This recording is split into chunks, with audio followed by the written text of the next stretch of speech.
This is Trey from Creeping Death, and you're watching Heavy New York. Heavy New York! What's up, everybody? It's Alex from Heavy New York. We are back at Elsewhere in Brooklyn, and we got round two with Trey of Creeping Death. Thank you for your time, man. Of course, man. Glad to be here again. Glad to be talking to you again. Yeah, we're back. We're in the green room now. We sadly don't have the skyline like last time. Not as pretty, but hey, it's warmer. Yeah, instead of having helicopters in the background, we'll have the signature riffs of Matt Pike tonight. There you go. Perfect. Yeah, but the last time we spoke, Wretched Illusions wasn't even out yet, so we couldn't really go into too much detail on the record. But now that it's been out, like, how has the reception been and everything else been with the record cycle thus far? It's been like overwhelmingly great. People have said the nicest things, and the reception to it all, people seem to love it. People have been showing up early on this tour for us and catching us, and everyone's always telling me how they love this song or that song. You know, it's been really nice. I like it when people come up and talk to us and kind of express, you know, that they enjoy it. It makes me feel good for sure. Yeah. You know what I've noticed, because when I listen to the record to review it, I've noticed that, like, every song, like, I feel like if people appreciate one song, they'll appreciate the rest of the record. It was very consistent. And I remember you said last time that, you know, you got signed, you had to, like, rush the project out. So was it, like, a preconceived idea to kind of make, like, a consistently brutal record? It was more like, let's bang out these songs and let's try to structure the album in a way that it flows. So we didn't write this like a song and be like, okay, this is going to be the first song. We just wrote 10 songs. Was like, okay, how is this going to flow together as a whole album, as 10 complete songs? So I really think we did a good job of putting it all together, and I think it's a really good listen, you know, beginning to end. I think it's fun, and you know, it seems like it's long, but I like to think that it goes by faster than the numbers say. Yeah, I called it like a 10-track killing spree. It's like it comes in and kills you and then just walks right out. Yeah, killing spree. Yeah. Now, one thing I was curious about is because when I spoke to you on the Inner Arma tour, you know, I thought like watching you guys play was a very different experience than simply listening to the album. For you, is there like a similar energy into playing live as you do when you're making music, or is it a completely separate mind frame altogether? Yeah, I mean, personally, I think we all as a band try to convey what we're like live on the record as best we can. We use all of the same gear on the to record the record with as we use live, so we want it to be, you know, very similar for the listener. And then other than that, we just, like our live show, we just want to bring a whole lot of energy and, you know, bring the juice and it be fun and energetic the whole time. You know, we don't really like to stop and talk and do stuff in between songs. It's like we just want to keep the momentum going, you know, want to keep it hard, energetic, fast, fun, you know, everyone come and bang their head, circle pit, do whatever, spin kick if you want, you know. I feel like because you also really, you know, going back to that Texas sort of hardcore thing, you also have like you thrive off of crowd interaction as well. Is that like a certain art that you have to like? Is crowd interaction like something that you have to work on and perfect, or is that just like something that comes out naturally? I mean, I don't even think we really think about it. I just think no matter what, even if there's 1,000 people in the crowd or there's 2 people in the crowd, we're gonna go hard and give the same performance to those people no matter what. And I remember also last time you spoke, you know, you're mainly a drummer, but, you know, you're playing guitar with Creeping Death. Yeah. I'd imagine, so when you're writing guitar, you need, like, rhythm, too, to kind of follow. Yeah, I basically, I'm like, okay, what kind of drum beat would, like, I want right here? Okay, I like this beat right here. What kind of riff would go over this beat? Like, you know, that's kind of how we go about structuring our songs. It's like sometimes, yeah, we'll start off with a riff, and then the next part will be like, okay, well, I kind of want a fast circle pit part. Oh, I kind of want a slow headbanging part. You know, I just kind of think about how the drums would be played first, and then kind of try to write riffs around that a lot of the times.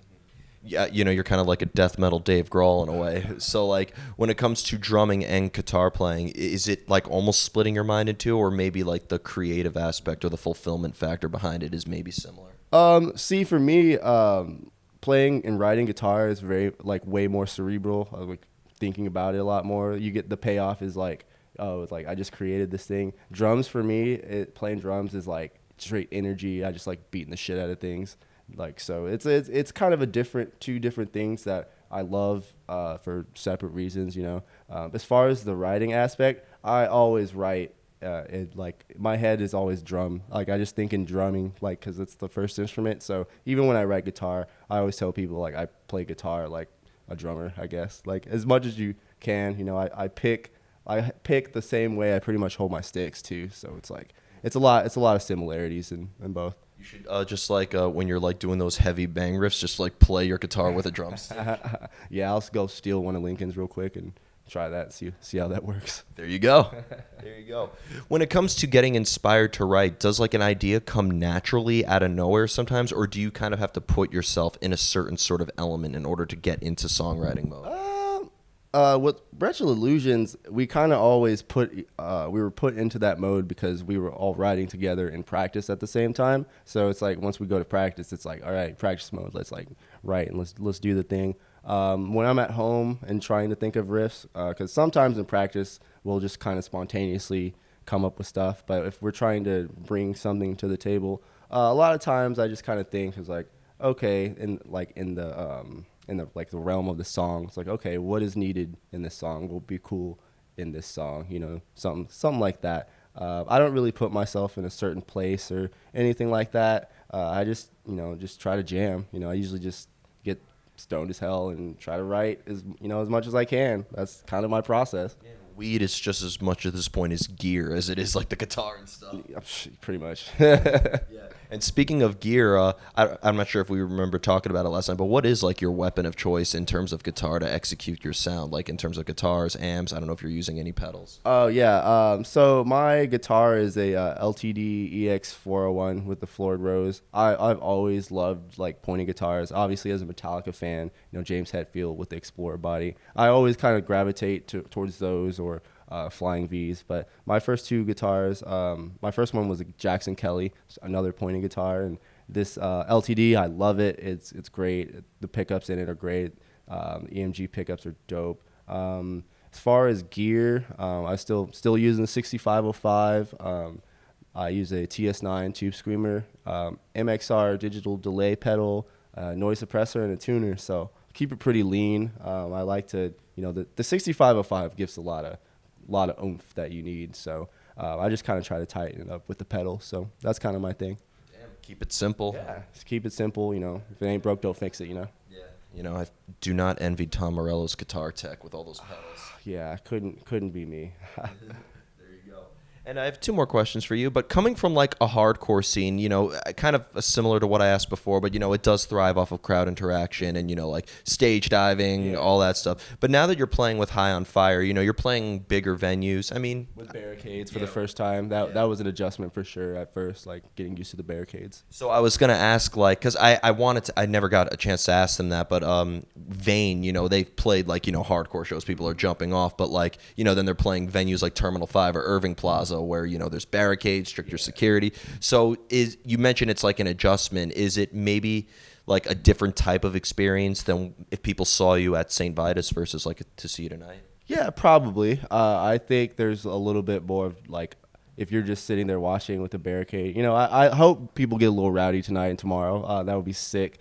But if people are just standing there watching, the performance is going to be like a performance. We're going to go hard. We're going to play well and fast and do our thing. If you're going to see us at a smaller venue, no barricades and people were moshing and stage diving and all that, I think what you're going to really notice is like the energy. Like I think our energy and the crowd's energy just kind of just go back and forth, and it just kind of swells until the set's over. It's just kind of like this progressive, 20-25 minute just swell of energy and, headbanging and heaviness, and then it's done, and then it's like, whoa. At least that's what we want to elicit, people being done. It's like, wow, that was crazy. Yeah, absolutely. And I mean, when Power Trip played here, they didn't have a barricade, but it was so violent that maybe they learned the lesson in a way. I've been noticing more barricades now. Yeah. I think every venue on this tour has had a barricade, so yeah, we're getting used to it finally.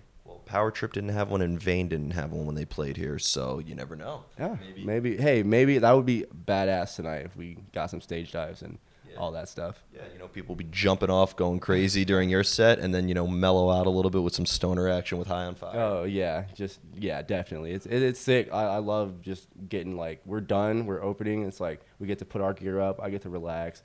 Smoke a nice J, watch High on Fire. It's super chill. I love it. There you go. And before we go, thanks again for coming back on. Yeah, is there just anything else you want to promote for Creeping Death? If you want to hit our socials or merch, anything like that, it's all located at creepingdeath.net. All those links in a nice, in a bow for everyone to find. So yeah, that's about it. Awesome. And I'd imagine we'll probably be seeing you on the road a lot more. Yeah, we'll be on the road a lot in 2020. We've got some cool stuff planned. Awesome. Well, thank you so much, Trey. Everybody, Trey of Creeping Death, Wretched Illusions. It is out now. Pick it up while supplies last forever. This is Alex from Heavy New York. We'll see you next time.